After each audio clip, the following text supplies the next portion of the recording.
1984 is George Orwell's classic book that plants a horrific picture of a totalitarian society where individual freedoms are suppressed and minds are controlled.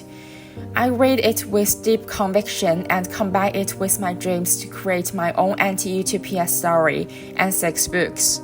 In this book, the reader sees what living in an anti-utopia world is like.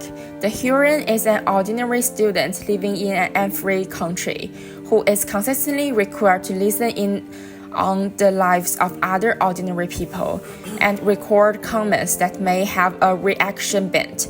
Her classmate is taken away for not recording enough, and a prison sentence awaits him. The country is a giant listening machine, and the government monitors everything the people do.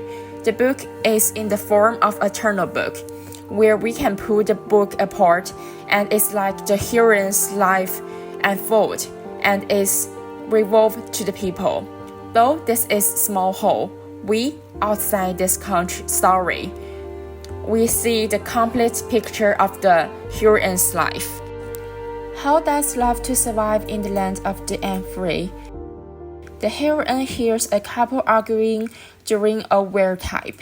And look, all I did was just for the family and to pay the bills. You can pretend this never happened. The book used sound visualization to present the story. It's all your fault. When tiny particles are on the sound, they can vibrate and show different shapes in response to the sound made by the sound. Because that's what you want. That's what this freaking country wants. You, shut your mouth.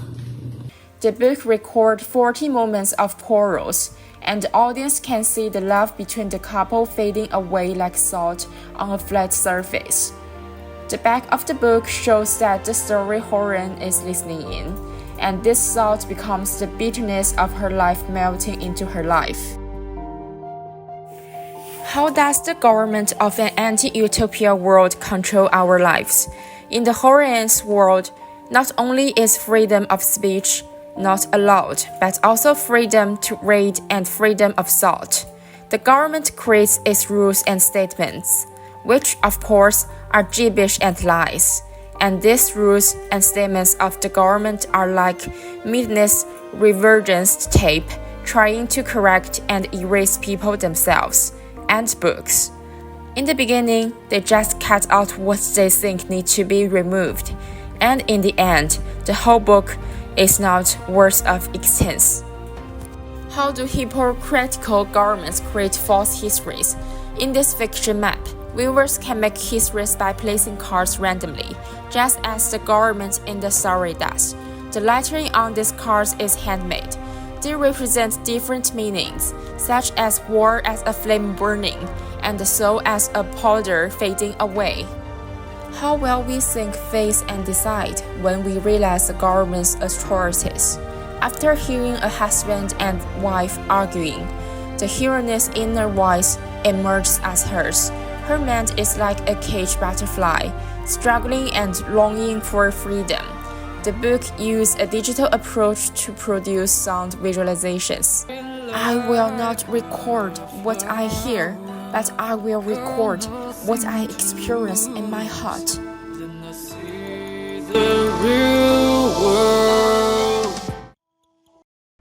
When we've had enough of totalitarianism, how do we escape?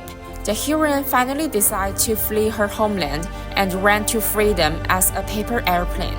The story has an open-ended ending, which can be interpreted to mean that she finally runs away and is free, or that she's died in the process, but her soul is free. Either way, her story stays. In reality, we can open the paper airplane and watch her story and her cry out about wanting to be free. All in all, I was glad to have the opportunity to try new media, such as animation and video. I like challenges and innovations, so I tried unique book, structure, sound visualization, narrative combined with products, and interaction narration. I learned a lot about narrative in this project, which makes me realize that visual communication is not only a way to display information and also can tell stories.